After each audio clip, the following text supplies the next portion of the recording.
Hai teman-teman, hari ini kita memasuki pembelajaran ke-14 dan 15 dari perjalanan 24 Momentum. Gak terasa ya, sudah 1 bulan kita bekerja dari rumah, anak kita belajar dari rumah, lalu kita sekeluarga beribadah di rumah. Sampai kapan hal ini terjadi, kita gak pernah tahu.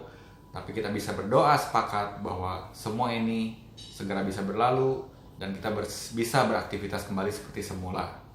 Dari ke-13 pembelajaran yang sudah kita lalui bersama, kita diberikan pemahaman bahwa pikiran kita itu adalah aktivitas spiritual. Tuhan sudah memberikan anugerah kekuatan kreatif. Namun kekuatan kreatif ini bukan dari setiap individu. Sekali lagi, bukan kuat dan gagah kita. Namun itu Tuhan berikan anugerah satu kekuatan yang di luar kekuatan kemampuan kita untuk bisa bermanifestasi melalui kehidupan kita. Ada kekuatan sumber segala sesuatu yang turut bekerja. Setiap individu ini hanyalah distribusi, adalah sebuah saluran untuk distribusi kekuatan kreatif itu. Di balik setiap akibat tentu ada sebab. Nah, bisakah kita menyadari, menghargai dari fakta yang amat penting ini? Pemahaman tentang prinsip ini akan menjelaskan hasil-hasil yang luar biasa, dan ini dikokohkan dalam kekuatan doa. Tidak ada banyak orang yang siap untuk memasuki disiplin yang diperlukan untuk berpikir benar. Walaupun sudah jelas bahwa dengan berpikir salah akan membuahkan kegagalan.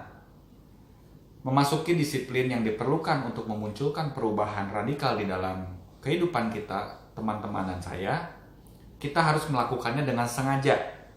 Jika kita mengharapkan kondisi-kondisi yang harmonis di dalam kehidupan kita, kita harus mengembangkan sikap mental yang harmonis. Ada hukum yang mengalir dalam kehidupan kita, dan hukum ini bekerja untuk kebaikan kita. Bahwa semua kondisi dan pengalaman yang datang pada kita itu demi manfaat, demi kebahagiaan kita yang terbaik, dan itu bisa diperoleh bila kita bekerja sama secara sadar dengan hukum itu. Hukum itu bersifat kekal dan kita tidak bisa melepaskan diri darinya. Pertumbuhan dicapai melalui tukar-menukar antara yang lama dengan yang baru, yang baik dengan yang lebih baik. Konsep inilah yang membuat kita bisa menerima hanya dengan bila kita mau memberi, menabur, dan lalu menuai. Belajar dari seorang petani, dia melakukan bagiannya, menanam benih, dan bagian yang tidak dia bisa lakukan, mengendalikan cuaca, air, tanah, itu dia izinkan Tuhan yang bekerja. Kita tidak bisa memperoleh hal yang lebih baik apabila kita tetap menggenggam erat apa yang masih kita miliki. Pikiran harus berisi dengan cinta kasih, memberi kekuatan untuk bisa bertumbuh. Bentuk yang bisa ditemukan oleh pikiran adalah bahasa atau kata-kata.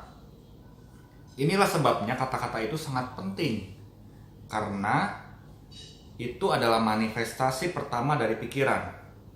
Bejana yang mewadahi pikiran. Setiap kata-kata adalah doa. Kita seringkali mendengarkan hal itu. Dengan pembelajaran 24 Momentum ini, kita bisa memahami mengapa kata-kata adalah doa. Kita harus amat hati-hati untuk berkata-kata. Apa saja yang kita secara sadar maupun tidak sadar masukkan ke dalam perbendaharaan pikiran kita, itu akan berpengaruh besar dalam kehidupan kita. Contoh, apabila pornografi yang seseorang masukkan ke dalam pikirannya, maka itu akan menjadi prioritas dalam perjalanan hidup dia, dan dia tentu telah menyia-nyiakan hidupnya. Ingat, pilihlah materi pilihan yang terbaik, bahan baku yang terbaik, yang secara cermat dan cerdas dipilih sesuai dengan tujuan yang diinginkan. Hendaklah cepat untuk mendengar dan lambat untuk berkata-kata. Kata-kata bijak ini mengajarkan kita untuk berhati-hati untuk berkata-kata. Inilah yang membedakan kita manusia dengan binatang. Dengan kata-kata tertulis, manusia bisa melihat ke belakang dan melihat jejak sejarah hingga ia bisa berada hingga hari ini. Kita tahu bahwa kita adalah makhluk yang bisa berpikir. Kata adalah bentuk dari pikiran, sedangkan kalimat adalah kombinasi dari bentuk-bentuk pikiran. Akurasi di dalam membentuk kata-kata dan kalimat merupakan bentuk arsitektur agung tertinggi dan merupakan paspor untuk keberhasilan. Di dalam kata-kata kita menemukan sejarah, masa lampau, dan harapan akan masa depan. Apa yang kita perkatakan kepada anak-anak kita? Panah beracun yang menghancurkan jiwa? Atau benih-benih kehidupan, pupuk mata air yang menyejukkan, yang membangun? Pikiran bawah sadar tidak bisa bernalar. Ia percaya sepenuhnya kata-kata kita. Jadi hati-hatilah untuk berkata-kata, terutama kepada anak-anak kita, kepada pasangan kita. Di sini insight, kearifan melihat ke dalam diri harus dilatih agar pikiran yang kita miliki tidak berisi kuman mental, kuman moral, dan kuman fisik yang tidak akan kita inginkan terjadi dalam kehidupan kita. Maaf. Insight merupakan kesadaran seseorang untuk memahami setiap kesulitan dan kemungkinan dalam setiap tindakan. Insight menyiapkan kita menghadapi hambatan-hambatan yang kita jumpai. Insight memampukan kita membangun rencana-rencana yang menguntungkan. Kita tidak perlu bersusah payah mengusir kegelapan. Yang diperlukan hanyalah menyalakan lampu. Prinsip yang sama berlaku untuk setiap bentuk pikiran negatif. Pikiran positif akan menghalau pikiran negatif. Insight memampukan kita membangun rencana-rencana yang menguntungkan. Insight sangat penting untuk pengembangan prestasi yang besar. Prestasi apa yang teman-teman dan saya harapkan di masa mendatang? Untuk latihan minggu ini, kita pejamkan mata kita. Dengan kita memejamkan mata kita, kita bisa membuka mata kita melihat melalui mata hati kita. Pikirkanlah tentang harmoni. Suatu situasi di mana kedamaian, ketenangan, sukacita, damai sejahtera, kesabaran, kemurahan, kebaikan, kesetiaan, kelemah lembutan itu memancar dari kehidupan kita. Sekarang fokus kepada insight.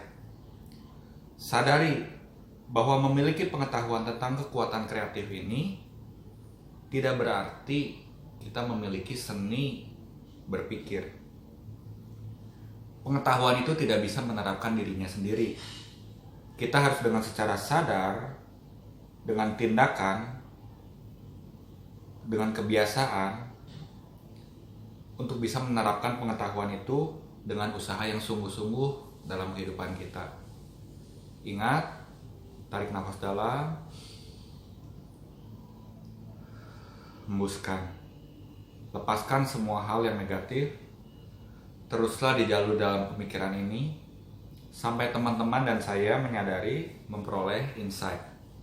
Saya mau berbagi cerita mengenai insight. Beberapa waktu lalu saya mendapatkan PR untuk bisa mengajak 10 orang first achiever dalam tim Optimum. Jujur saat itu saya tidak tahu bagaimana caranya. Namun ada suara yang lembut dalam hati ini, dan saya percaya itu adalah insight yang berkata bahwa bukan kamu yang bekerja, Yosef, tetapi aku yang bekerja melalui kamu.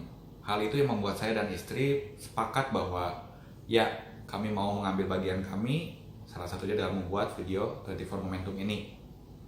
Dengan pencapaian kemarin malam 17 April 2020, saya dan istri boleh mendapatkan kesempatan mendapatkan cash reward MCI 11 juta dan 1 jam tangan senilai 4 juta, total 15 juta.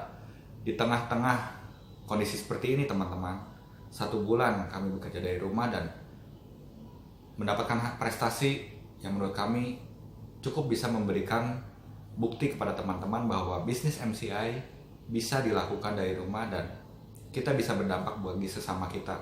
Hari-hari ini ada PHK, ada dirumahkan, dan lain sebagainya.